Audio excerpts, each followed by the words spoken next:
الحمد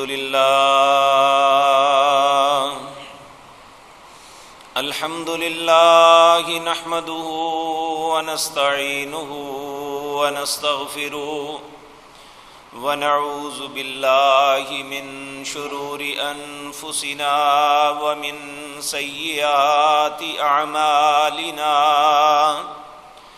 من يهده الله فلا مضل له ومن يضلل فلا هادي له وأشهد أن لا إله إلا الله وحده لا شريك له وأشهد أن محمدا عبده ورسوله أما بعد فإن خير الحديث كتاب الله وخير الهدي هدي محمد صلى الله عليه وسلم وشر الأمور محدثاتها وكل محدثة بدعة وكل بدعة ضلالة وكل ضلالة في النار رب اشرح لي صدري ويسر لي أمري واحلل عقدة من لساني يفقهوا قولي اللهم انفعنا بما علمتنا وعلمنا ما ينفعنا وزدنا علما رب أوزعني أن أشكر نعمتك التي أنعمت علي وعلى والدي وأن أعمل صالحا ترضاه وأصلح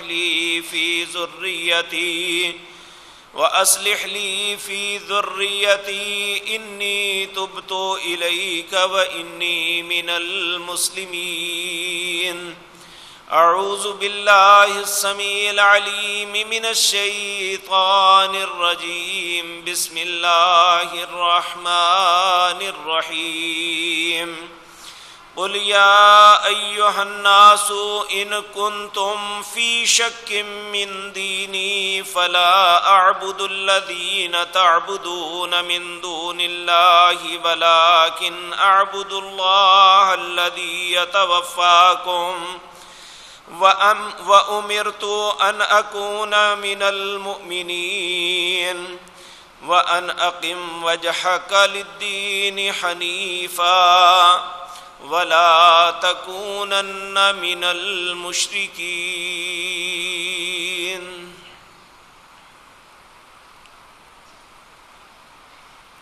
حضرات محترم،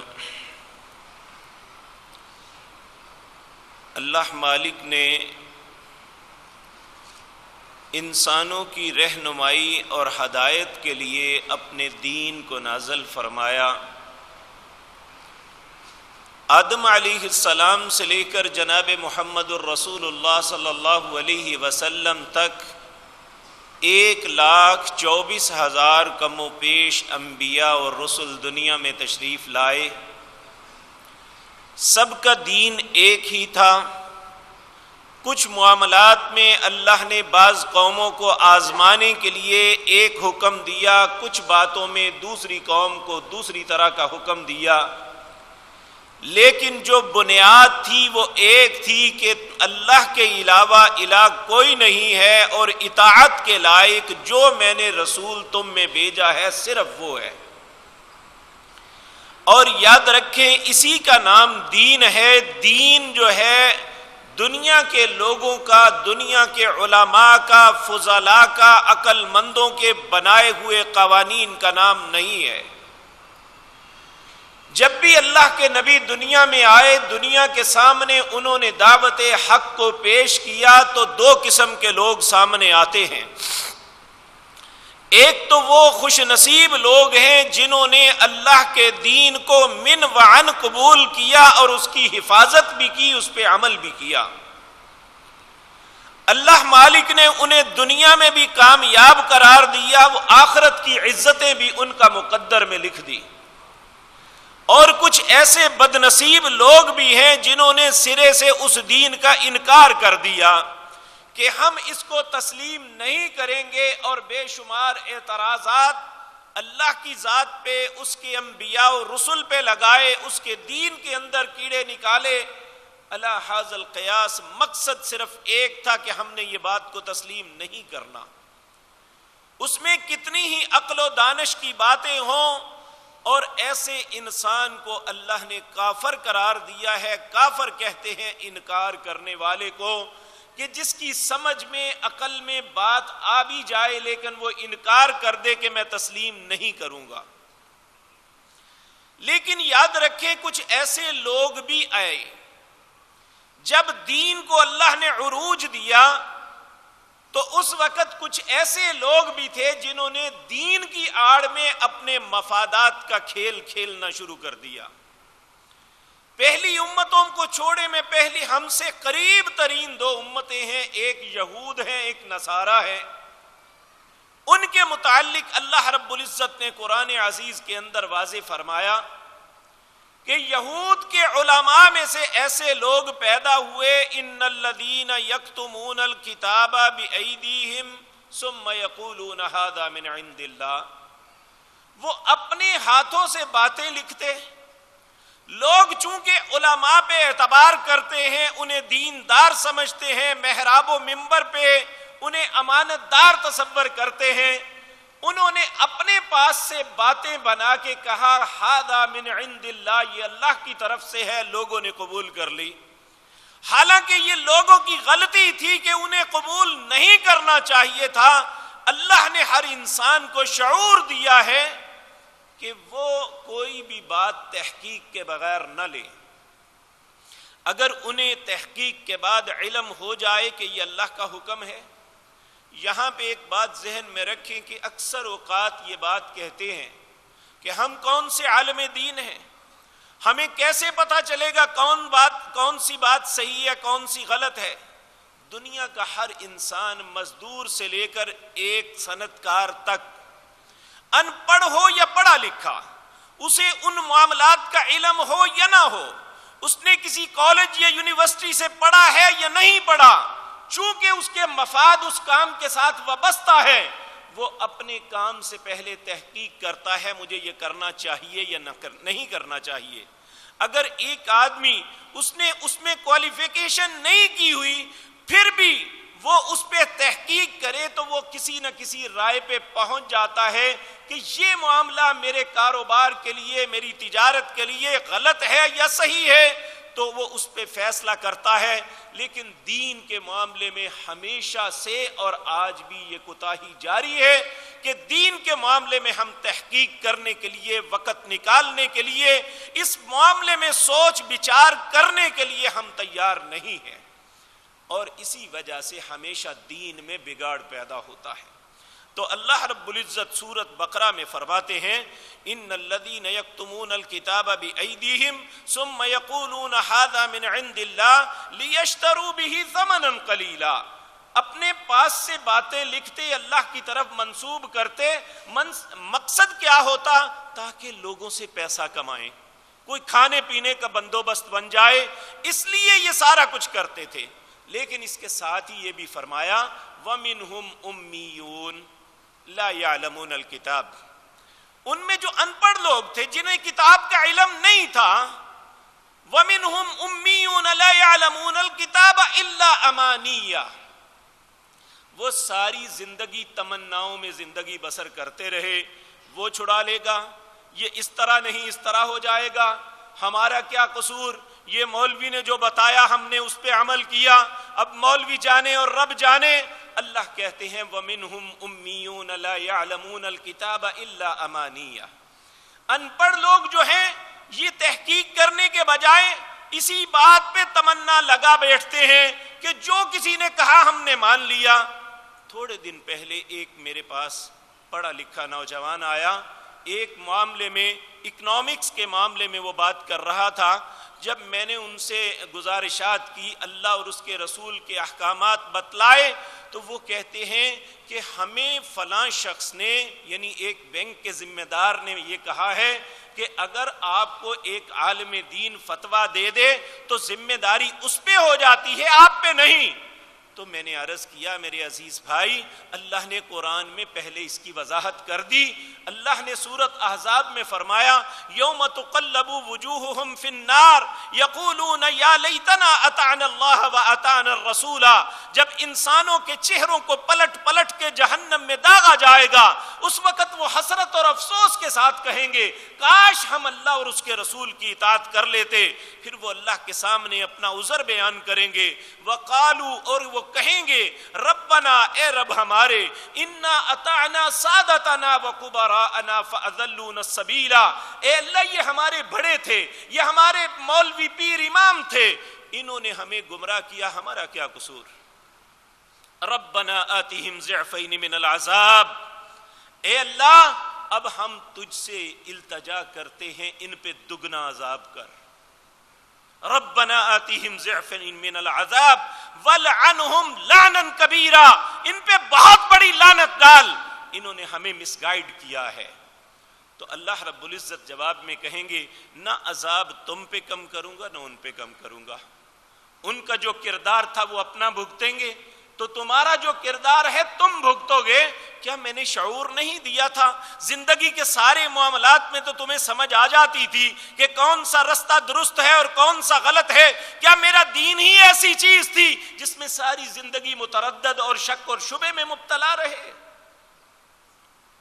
میرے عزیز بھائیو، آج میں نے آپ کے سامنے سورۃ یونس کی ایک آیت پڑھی ہے، اس میں اللہ رب العزت فرماتے ہیں قل، اے میرے نبی آپ فرما دیجئے، یا ایہا الناس، اے دنیا جہان کے لوگوں، ان کنتم فی شک من دینی، اگر تم میرے دین کے معاملے میں کسی شک میں مبتلا ہو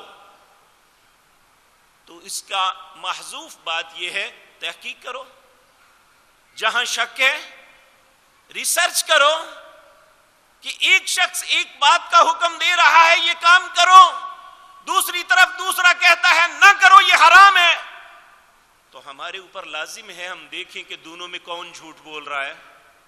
اللہ کا کیا حکم ہے، اس کے رسول کا کیا حکم ہے؟ جو اللہ اور اس کے رسول کا حکم ہوگا اور اللہ اور اس کے رسول کی اطاعت میں جو بات کر رہا ہے وہ سچا ہے، اور جو اس کے خلاف کر رہا ہے بے شک وہ اپنے باپ کا، اپنے ابا کا، اپنے بڑوں کا، اپنے علماء کا نام لیتا رہے، تو دین مولوی پیر امام یا باپ دادے کا نام تو نہیں ہے۔ یاد رکھیں یہ شیطان کا ایک بہت بڑا بہکاوا ہے۔ جو لوگ دین سے پیار کرتے ہیں، جو دین کو کسی حالت میں چھوڑنا نہیں چاہتے، پھر وہ ان کے ساتھ وہ ڈکیتی اس طرح کرتا ہے، ان کے ساتھ وہ مس بہیو یہ اس طرح کرتا ہے کہ دین کے نام پہ انہیں کوئی ایسے طریقے سکھا دیتا ہے، وہ دین سمجھ کے کرتے رہتے ہیں، حالانکہ اللہ کی نظروں میں وہ بدعت ہے، وہ ضلالت ہے، وہ گمراہی ہے، اللہ کے ہاں اس کی حیثیت ہی کوئی نہیں ہوتی۔ تو دین سے پیار کرنے والے اس معاملے میں جلد پھنستے ہیں۔ تو آج بھی دیکھیں عیسائیوں کے اندر سینٹ پال نام کا ایک شخص تھا، یہ ساری زندگی حضرت عیسیٰ علیہ السلام کی ان کی مخالفت کرتا رہا۔ جب اللہ نے عیسیٰ علیہ السلام کو اٹھا لیا تو یہ شخص بڑی ہی پلاننگ کے ساتھ عیسائیوں کے بڑے لوگوں کے پاس آیا۔ حضرت عیسیٰ کے ساتھیوں میں ایک شخص تھے جن کا نام برناباس تھا۔ برناباس اسی طرح حضرت عیسیٰ کے حواریوں میں، ساتھیوں میں تھے، جس طرح نبی کریم صلی اللہ علیہ وسلم کے ساتھیوں میں سیدنا ابو بکر رضی اللہ تعالی عنہ کا مقام ہے۔ برناباس جو ہے ان کے پاس آ کے اس نے کہا، تو برناباس ایک دانا عقل مند انسان تھے، انہوں نے کہا یہ دھوکے باز آدمی ہے، آپ اس پہ یقین نہ کرو۔ لیکن وہ باز نہ آیا، بار بار آ کے بڑی لجاجت کے ساتھ اور بڑی ہی خوبصورت کلمات کے ساتھ کہتا رہا کہ میں اپنے آپ کو درست کر لیا ہے، میں نے اللہ سے معافی مانگ لی ہے۔ یہ انٹر ہوا بڑے ہی پلاننگ کے ساتھ، اور برناباس نے بالآخر ساتھیوں سے کہا کہ اتنا بیچارہ منتیں کرتا ہے، ممکن ہے اس نے دل بدل لیا ہو، تو اس کی بات سننا چاہیے، اسے اپنے آپ اپنے اندر داخل کر لو۔ تو یہ انٹر ہوا اس طرح، پھر اس نے تھوڑا سا اعتماد بنایا، جب لوگ اس پہ اعتماد کرنے لگے تو اب اس نے اپنی چال کو چلا۔ عیسائی مذہب کے اندر سب سے پہلے دین کے اندر تبدیلی کرنے والا یہ بدبخت انسان تھا. اس نے پھر روزانہ لوگوں کے سامنے اپنے خواب بیان کرنے شروع کر دیے کہ عیسیٰ علیہ السلام مجھے خواب میں ملے ہیں اور انہوں نے کہا ہے فلاں فلاں حکم، فلاں نماز، فلاں جو اللہ کے راستے میں خرچ کرنا ہے وہ کینسل، یہ چھوڑ دو، فلاں کام اس طرح نہیں اس طرح کرو. اب کچھ لوگ اس کی باتیں ماننا شروع ہو گئے. اس وقت برناباس نے بڑی کوشش کی کہ اس کے سامنے بند باندھا جائے، لیکن یہ یاد رکھیں یہ ایک فطرتی بات ہے کہ انسان جو ہے اچھائی کے مقابلے میں بری بات کو زیادہ جلدی پک کرتا ہے، اسے پہلے قبول کرتا ہے. تو لوگوں نے اس کی باتوں کو ماننا شروع کر دیا. آج بھی اسے سینٹ پال کہتے ہیں، سینٹ کہتے ہیں ولی اللہ کو، اور پال کو کہتے ہیں یہ ولی اللہ، بہت بڑا ولی اللہ تھا. حالانکہ جو سنجیدہ عیسائی مورخ ہیں وہ لکھتے ہیں کہ عیسائی مذہب کا بیڑا غرق کرنے والا اگر کوئی شخص ہے، ان کو برباد کرنے والا، ان کے دین کو تباہ کرنے والا اگر کوئی شخص ہے تو وہ پال تھا. اسی طرح میرے عزیز بھائیوں، نبی کریم صلی اللہ علیہ وسلم نے اپنے ساتھیوں میں ایک شخص تھے جن کا نام سیدنا عمر بن خطاب رضی اللہ تعالی عنہ. آپ نے فرمایا جب تک عمر دنیا میں ہے کوئی فتنہ جو ہے اسلام میں داخل نہیں ہو سکتا. حضرت حذیفہ بن یمان رضی اللہ تعالی عنہ جو اس حدیث کے راوی ہیں، تو انہوں نے نبی کریم صلی اللہ علیہ وسلم سے پوچھا، یار آپ نے نام نہیں لیا تھا، کہا میرے ساتھیوں میں ایک شخص ہے جب تک وہ موجود ہے فتنہ ہمارے دین کے اندر داخل نہیں ہو سکتا. تو حضرت حذیفہ بن یمان نے کہا کہ یا رسول اللہ اس دروازے کو جس کا آپ تذکرہ فرما رہے ہیں کیا اسے کھولا جائے گا، یعنی یہ طبی موت فوت ہوں گے، یا اسے توڑ دیا جائے گا یا شہید کر دیے جائیں گے؟ آپ نے فرمایا اسے توڑ دیا جائے گا، اور پھر اس کے بعد فتنہ کبھی بھی ختم نہیں ہوگا. تو جب حضرت عمر رضی اللہ تعالیٰ عنہ شہید کر دیے گئے، سیدنا عثمان رضی اللہ تعالیٰ عنہ بڑے ہی نرم دل تھے. یہ ہر بندے سے درگزر کر جاتے تھے، کوئی بات نہیں چلو ٹھیک ہو جائے گا. یہ حضرت عمر کمپرومائز نہیں کرتے تھے، جو غلط تھا اس کے خلاف اتنے ہی سخت، جو اچھا تھا اس کے لیے اتنے ہی نرم دل تھے. یہ حضرت عثمان رضی اللہ تعالیٰ عنہ کے دور میں ایک شخص جو تھا یہودی، اس کا نام تھا عبداللہ بن سبا. اس نے ایک نیا کنسپٹ دیا لوگوں کو جن کی مذہبی اجارہ داریاں ختم ہو گئی تھی. یعنی وہ یہودی تھے، عیسائی تھے، مشرکین مکہ تھے، مجوسی تھے، آگ کو پوجنے والے. نبی کریم صلی اللہ علیہ وسلم اور آپ کے دین کے آنے کی وجہ سے ان کی مذہبی اجارہ داریاں اور دکانداریاں ختم ہو گئی تھی. اس نے کہا کہ ہم مسلمانوں کے ساتھ میدانوں میں نہیں لڑ سکتے، اس لیے اس کا بہترین طریقہ یہ ہے کہ مسلمان بن کے مسلمانوں میں داخل ہو جاؤ اور پھر ان کے اندر دین کے نام پہ غلط باتیں پھیلاؤ. یعنی یہ انہوں نے سب سے پہلے قرآن پہ حملہ کیا، تو اللہ رب العزت نے قرآن کی حفاظت کی ذمہ داری خود لی. کہا انا نحن نزلنا الذکر وانا لہ لحافظون. اور یاد رکھیں آج تک ایسے شیطان موجود ہیں جن کی پوری کوشش ہے کہ قرآن کو تبدیل کیا جائے، لیکن آج تک ان کی یہ کوشش کامیاب نہیں ہوئی. کیوں؟ اس لیے کہ اللہ نے لوگوں کے دلوں سے میں نفرت ڈال دی ہے کہ وہ قرآن کے خلاف کسی اور کتاب کو قبول کرے. آپ قریب زمانے میں دیکھ لیں، یہ شام کا حکمران بشار الاسد ہے، اس نے ایک قرآن کے نام پہ بہت بڑا خباثت کی کہ اس نے الفرقان کے نام پہ ایک کتاب بنائی اور اسے نافذ کرنے کی کوشش کی اور وہ بری طرح ناکام ہو گیا. اس سے پہلے 2002 کے اندر بھی امریکہ کے اندر یہ کوشش کی گئی، یہود کے علماء نے الفرقان کے نام پہ ہی ایک کتاب دنیا میں تقسیم کی گئی، لیکن بری طرح پٹ گئی.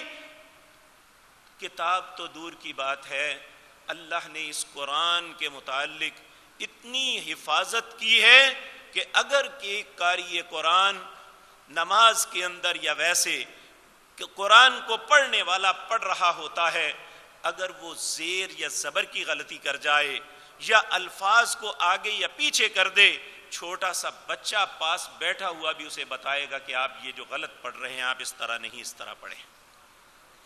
تو اس معاملے میں ناکام ہوئے۔ پھر انہوں نے کہا کہ دنیا کے اندر جو خصوصاً مسلمان ہیں یہ اپنے نبی سے سب سے زیادہ محبت کرتے ہیں اللہ کی ذات کے بعد۔ اب مسلمان کے سامنے رسول اللہ کا فرمان آ جائے تو وہ فوراً قبول کرتا ہے، لیکن وہ بے شرم تھے، بے حیا تھے، انہیں یہ بات کرتے ہوئے حیا نہیں تھی کہ ہم اللہ کے رسول پہ بہتان لگا رہے ہیں، کیونکہ یہود کا تو کردار ہی یہ رہا ہے کہ انبیاء کو قتل کرنا، انبیاء کے ساتھ بحث مباحثے کرنے، یہ سارا کچھ طریقہ کار ان کا تھا۔ انہوں نے نبی کریم صلی اللہ علیہ وسلم کی ذات مطہرہ کا نام لے کے لوگوں کے اندر باتیں پھیلانی شروع کر دی کہ فلاں موقع پر نبی صلی اللہ علیہ وسلم نے یہ کہا، اور درمیان میں کسی صحابی کا نام لے لیتے۔ پھر ائمہ محدثین نے اس بات پہ بند باندھنے کے لیے 5 لاکھ انسانوں کا 300 سال کے اندر ڈیٹا اکٹھا کیا کہ کون شخص قابل اعتماد ہے جس کی بات کو قبول کیا جا سکتا ہے کہ وہ رسول اللہ پہ بہتان نہیں لگائے گا، آپ کی بات کو اپنے پاس سے نہیں کرے گا۔ جو صحیح لوگ تھے ان سے بات کو قبول کیا گیا، جو ان جیسے مشکوک لوگ تھے ان کی باتوں کو رد کر دیا گیا۔ یہ اللہ رب العزت محدثین کی قبروں کو نور سے بھر دے۔ اس دین کی متعلق انہوں نے جو محنتیں کی، ساری زندگی کے اثاثے اپنے آبا کے ترکے میں ملے ہوئے کروڑوں ڈالر، کروڑوں دینار، سب کچھ اللہ کے دین کی حفاظت کے لیے خرچ کر دیے، حتیٰ کہ بہت سے لوگوں نے اپنی جان تک قربان کر دی کہ اللہ کا دین محفوظ رہے۔ اور آج 1400 سال گزر گئے، اگر کوئی مسلمان اس دین کے معاملے میں تحقیق کرنا چاہے، اس کے سامنے قرآن بھی واضح موجود ہے اور رسول اللہ صلی اللہ علیہ وسلم کے فرامین بھی موجود ہیں۔ وہ چند دنوں میں اس بات، کوئی بھی بات ہے، کوئی بھی مسئلہ ہے، اس پہ تحقیق کر کے صحیح رائے پہ پہنچ سکتا ہے، کوئی مشکل نہیں۔ لیکن بدقسمتی یہ ہے اس معاملے میں ہم سب مسلمان کوتاہی کا شکار ہیں، یعنی اس معاملے میں تحقیق کرنے کی کوشش نہیں کرتے۔ اسی لیے خصوصاً عجم کے لوگ جو عربی نہیں جانتے، ان کے اندر دین کے نام پہ ایسی خرافات پھیلا دی گئی ہیں کہ وہ بیچارے اپنے اچھے دل کی وجہ سے اسے نیکی اور دین سمجھ کے کر رہے ہیں، حالانکہ اللہ کے دین میں ان کا نام و نشان بھی نہیں ہے۔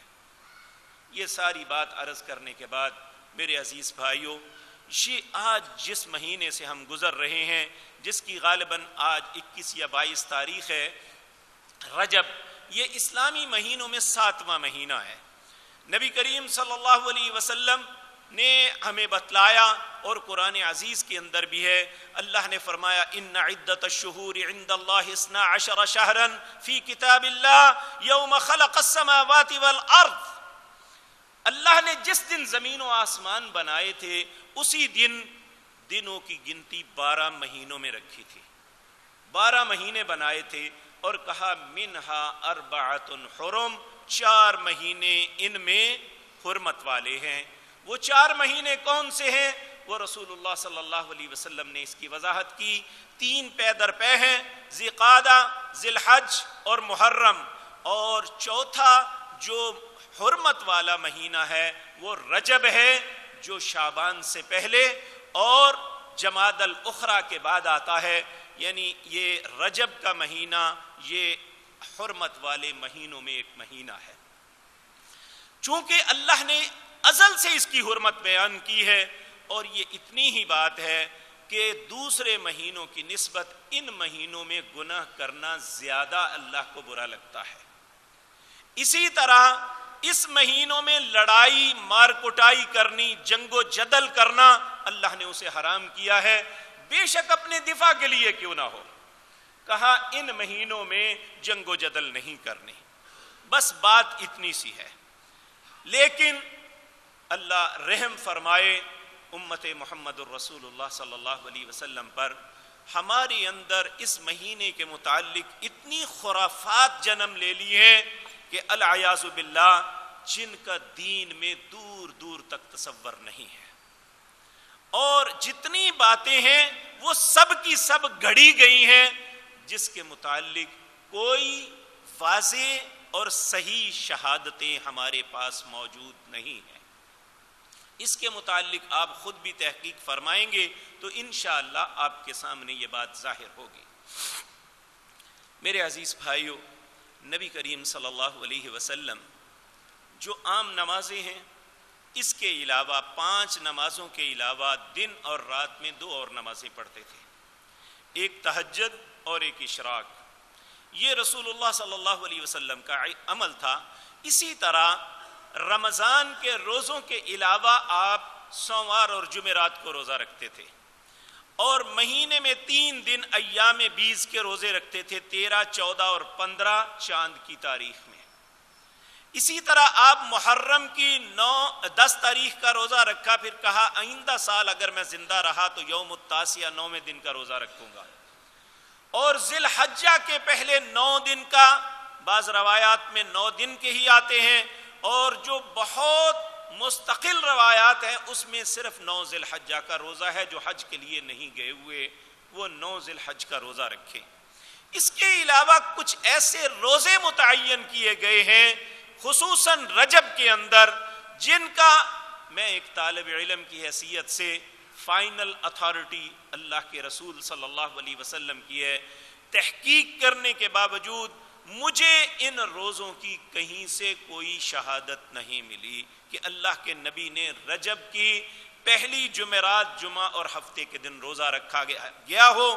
لوگوں کو یہ روزہ رکھوایا جاتا ہے، اور رجب کے پہلے جمعے کے دن مغرب اور عشاء کے درمیان ایک نماز پڑھائی جاتی ہے جسے صلاۃ الرغائب کہتے ہیں، اور اس نماز کا عجیب و غریب طریقہ ہے کہ ہر رکعت میں سورۃ فاتحہ کے بعد 3 مرتبہ سورۃ القدر پڑھتے ہیں، 12 مرتبہ قل هو اللہ احد پڑھتے ہیں، پھر دوسری رکعت میں بھی اسی طرح 12 رکعتیں اس طرح ادا کی جاتی ہیں، باوجود کوشش کے اللہ کے رسول صلی اللہ علیہ وسلم یا صحابہ کی زندگی میں اس نماز کا ثبوت نہیں ملا۔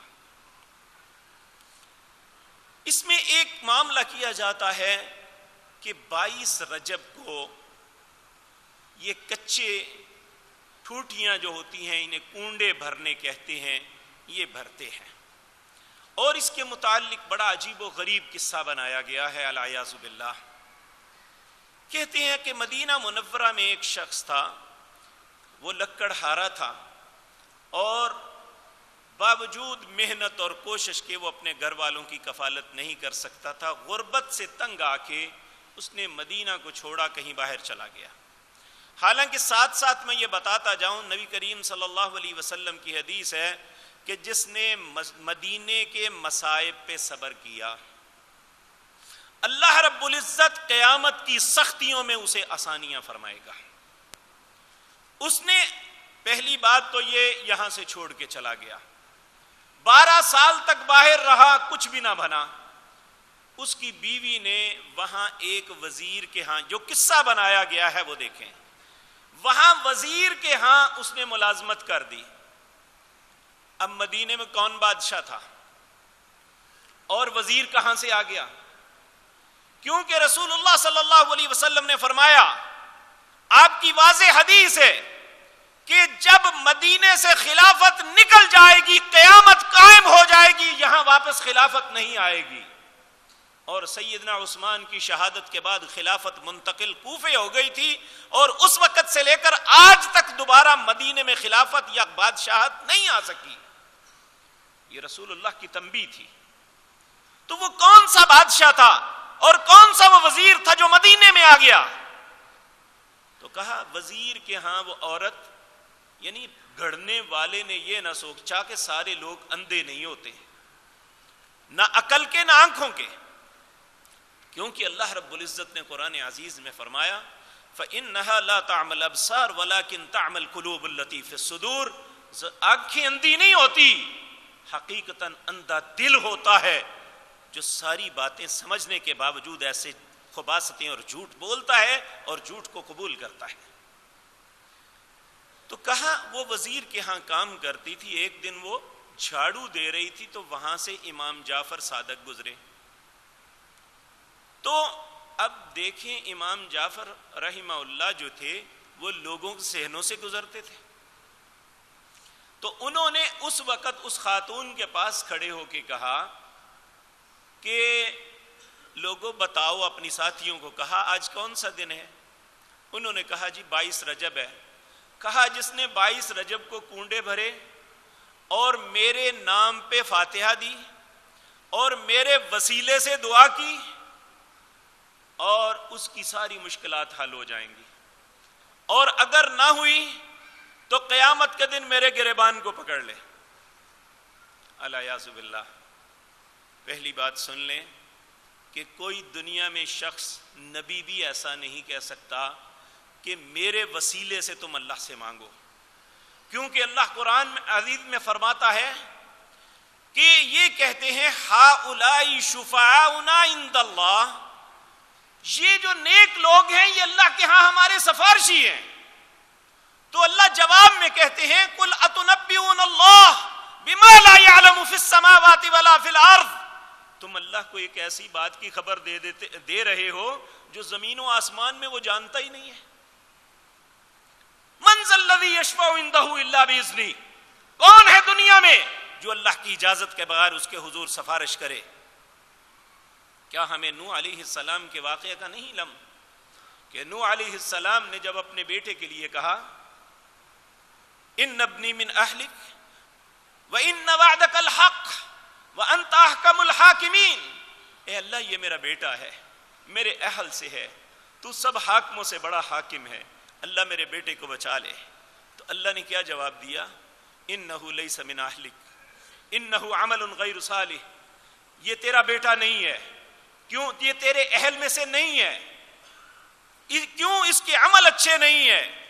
پھر آگے فرمایا فلا تسألنی ما لیس لک بہ علم، اے نوح اس چیز کا اب دوبارہ مجھ سے سوال نہ کرنا جس کا تجھے پتا نہیں۔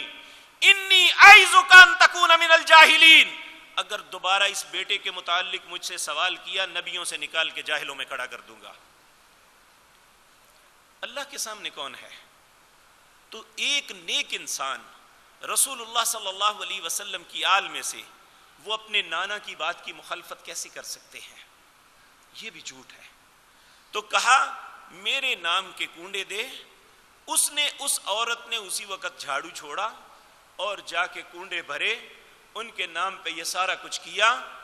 تو پھر اس کا خامد جو ہے اسے ایک سونے کا خزانہ مل گیا، وہ لے کے آیا تو دوسرے دن وہاں محل بنایا مدینے کے اندر۔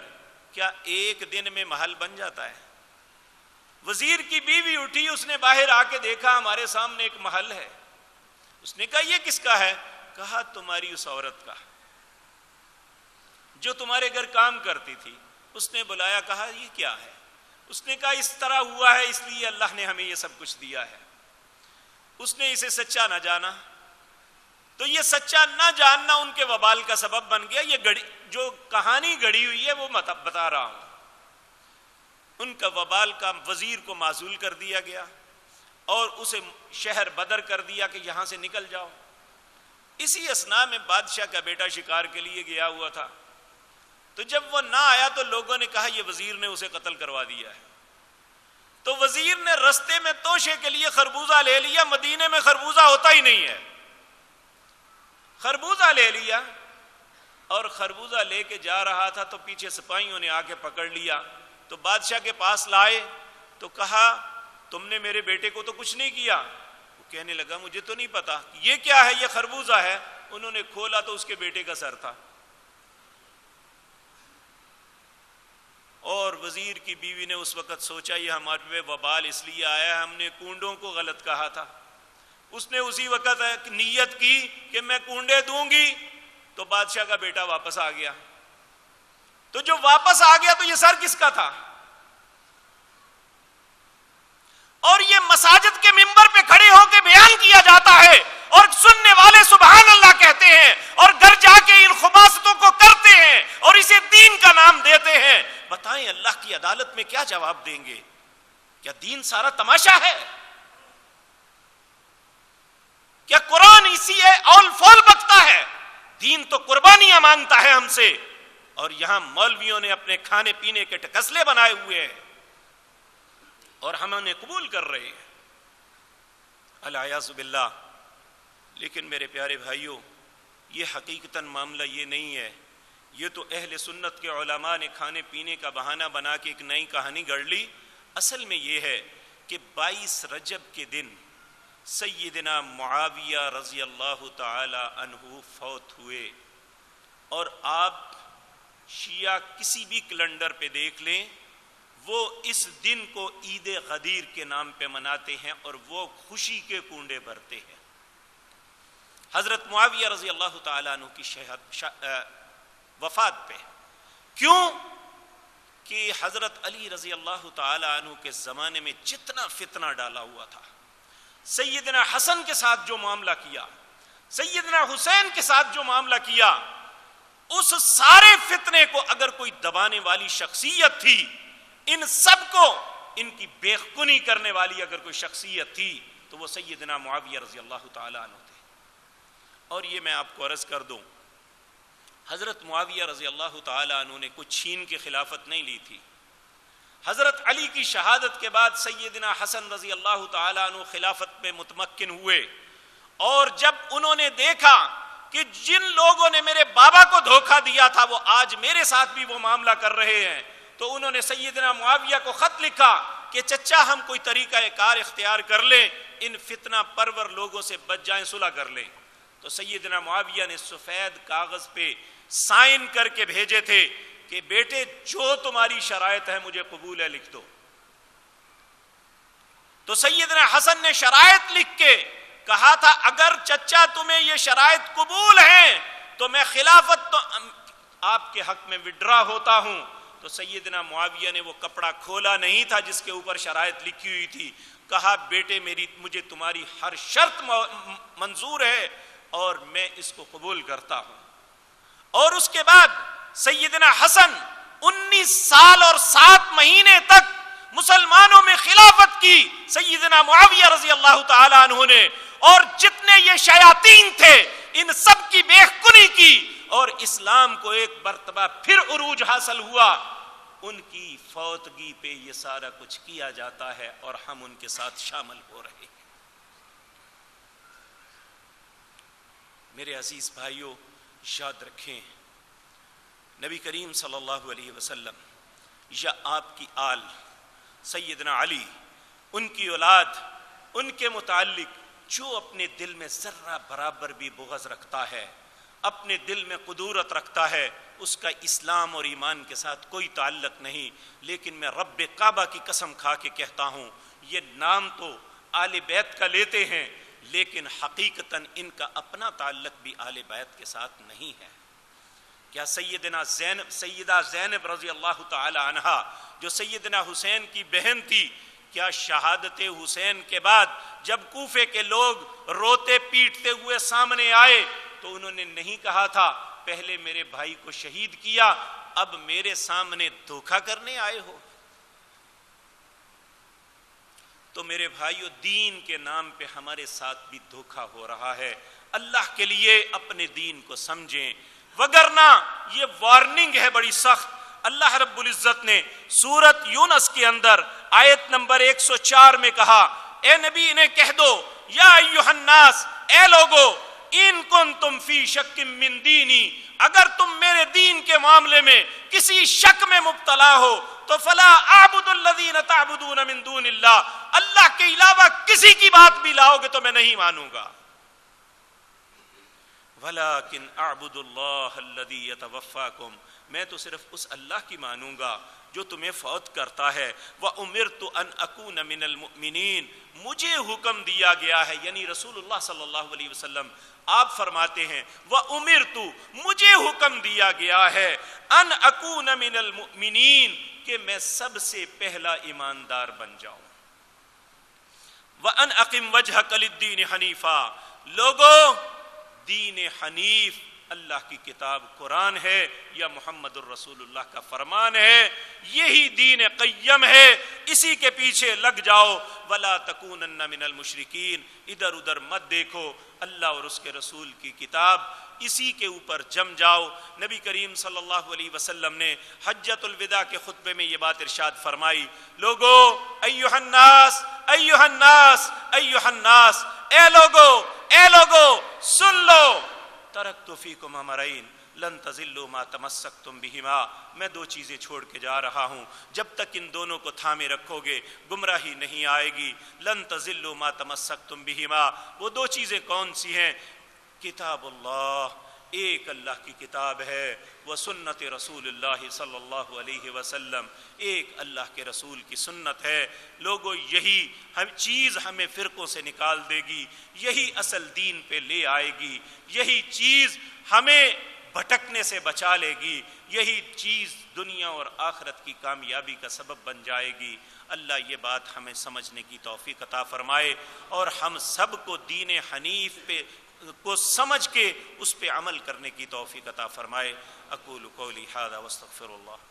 ان الحمد للہ نحمده ونستعینه ونستغفره ونعوذ باللہ من شرور انفسنا ومن سیئات اعمالنا، من يهده الله فلا مضل له ومن يضلل فلا هادي له، واشهد ان لا اله الا الله وحده لا شريك له واشهد ان محمدا عبده ورسوله. اللهم صل على محمد وعلى آل محمد كما صليت على إبراهيم وعلى آل إبراهيم إنك حميد مجيد. اللهم بارك على محمد وعلى آل محمد كما باركت على إبراهيم وعلى آل إبراهيم إنك حميد مجيد. یہ شیخ محمد صدیق صاحب ان کی زوجہ محترمہ قضاء الہی سے وفات پا گئی ہیں، انا للہ و انا الیہ راجعون. انہوں نے آپ سے دعا کی درخواست کی ہے، اللہ ان کی مغفرت فرمائے. یہ ہمارے پڑوس میں ہیں 526 اے میں حاجی محمد ارشد صاحب، ان کے ماموں کے گھر میں آگ لگی ہے اور گھر والے آگ لگنے سے زوجہ ان کی اور بیٹی جلس گئے ہیں. اللہ سے دعا کریں اللہ انہیں صحت کاملہ عاجلہ عطا فرمائے. یہ بھائی نے سوال کیا ہے کیا میت کو غسل دینے کے بعد غسل دینے والے کو خود غسل کرنا چاہیے، کپڑے بدلنا ضروری ہے؟ کپڑے کی بات نہیں، نبی کریم صلی اللہ علیہ وسلم کا فرمان ہے من غسلہ المیت فلیغتسل ومن حملہ فلیتوضا، جو میت کو غسل دیتا ہے اسے چاہیے کہ وہ بھی غسل کرے، اور جو میت کو اٹھاتا ہے ہاتھ پہ اگر وہ باوضو ہے تو اسے چاہیے کہ وہ دوبارہ وضو کرے. پھر میں عرض کرتا ہوں من غسلہ المیت فلیغتسل ومن حملہ فلیتوضا.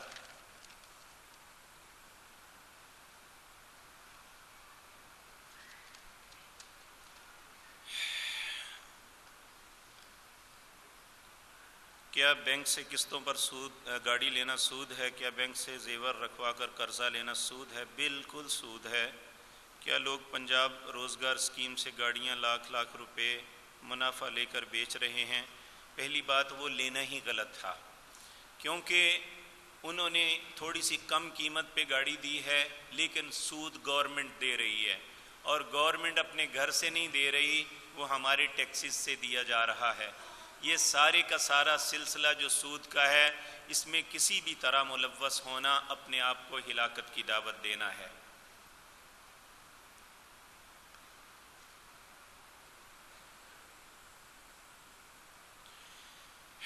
ایک شیعہ سے یہ بھائی نے سوال کیا، ایک شیعہ سے بحث ہوئی، اس نے مجھے ایک سوال پوچھا، حضور کی بیٹی حضرت زینب کے شوہر کافر تھے، حضور کے خلاف جنگ بدر میں لڑے تھے، تو حضور اپنی بیٹی کی شادی ایک کافر سے کیوں کی تھی؟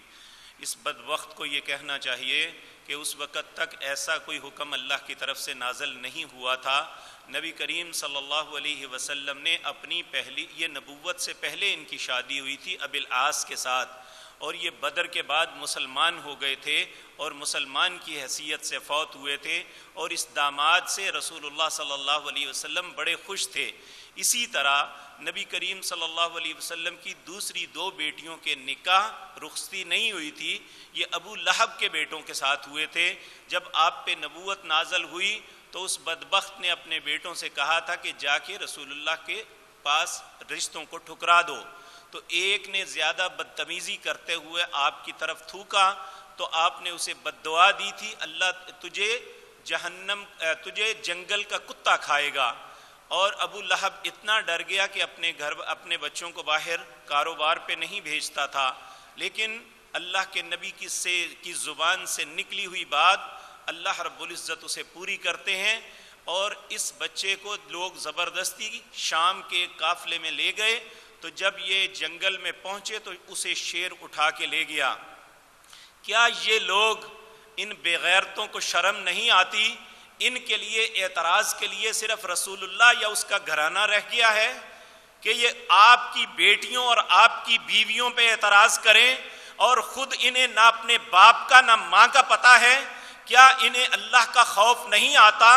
ایک دن جہنم کے کنارے پہ پکڑ کے جب رسول اللہ ان کے خلاف گواہی دیں گے کہ ایک شخص نے رسول اللہ کی بیوی کے متعلق بہتان لگایا تھا، تو اللہ نے 19 آیتیں سورت نور کے اندر نازل فرما دی تھی اور کہا تھا قیامت تک جو بھی رسول اللہ کے گھرانے پہ الزام لگائے گا لعنہم اللہ فی الدنیا والآخرہ، اللہ دنیا اور آخرت پہ اس پہ لعنت بھیجے گا۔ انشاءاللہ انہیں دنیا میں بھی اللہ کی لعنت ہے کہ یہ اپنے آپ کو ہمیشہ مارتے رہتے ہیں، اور قیامت کے دن بھی ان کے ساتھ یہی کچھ ہوگا۔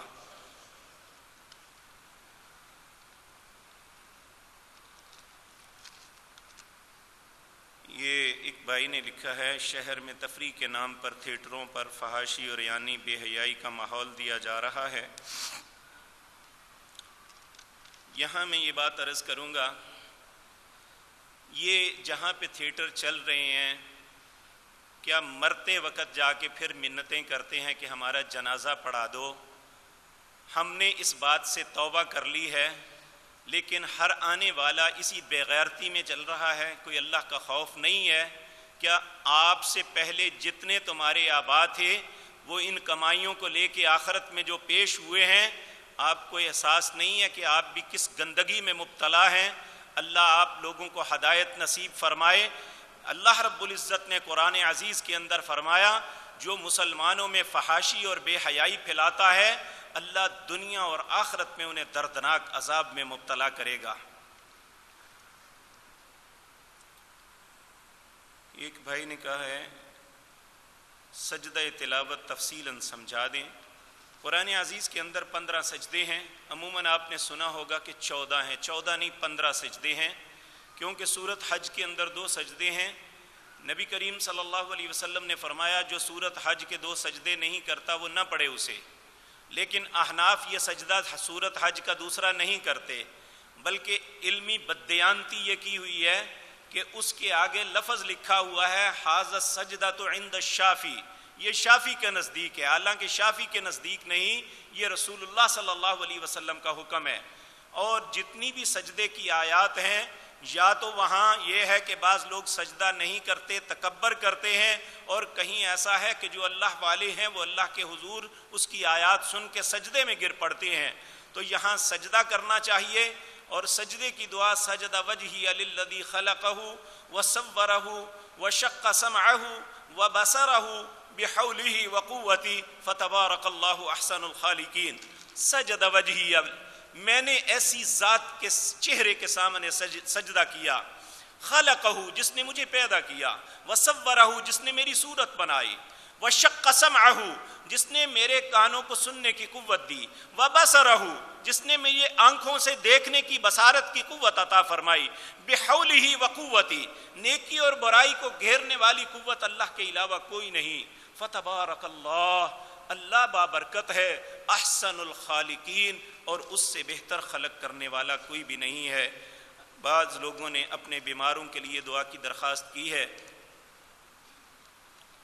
ایک بھائی نے پوچھا ہے مسجد میں نماز جنازہ پڑھا سکتے ہیں؟ ہاں، حضرت عائشہ صدیقہ رضی اللہ تعالی عنہ نے جو ایک ان کا عزیز تھا فوت ہوا تو کہا ان کا جنازہ مسجد میں لاؤ تاکہ میں بھی ان کا جنازہ پڑھوں.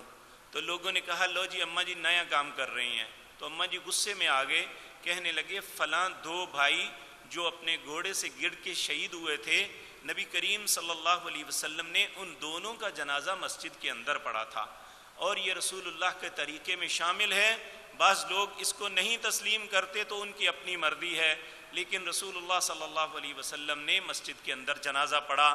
اگر آج دنیا کی دو سب سے مقدس ترین مساجد بیت اللہ کے سائے میں میتیں رکھ کے جنازہ ہو سکتا ہے، مسجد نبوی کے اندر ہر نماز کے ساتھ جنازہ ہو سکتا ہے، کیا ہماری مسجدوں میں نہیں ہو سکتا جو جن کی حیثیت ہی ان کے سامنے کوئی نہیں؟ اللہ ہمیں سمجھ نصیب فرمائے. اللہم انصرنا ولا تنصر علینا وأعزنا ولا تذلنا وزدنا ولا تنقصنا وارحمنا انت مولانا فانصرنا على القوم الكافرين. اللهم اعز الاسلام والمسلمين واذل الشرك والمشركين. اللهم دمر اعداء الدين. اللهم دمر اعداء الدين. اذهب الباس رب الناس واشف انت شافي لا شفاء الا شفاؤك شفاء لا يغادر سقما. اللهم اشفنا بشفائك وداونا بدوائك واغننا بفضلك عمن سواك يا واسع الفضل يا واسع المغفرة. ربنا آتنا في الدنيا حسنة وفي الآخرة حسنة وقنا عذاب النار. سبحان ربك رب العزة عما يصفون وسلام على المرسلين والحمد لله رب العالمين.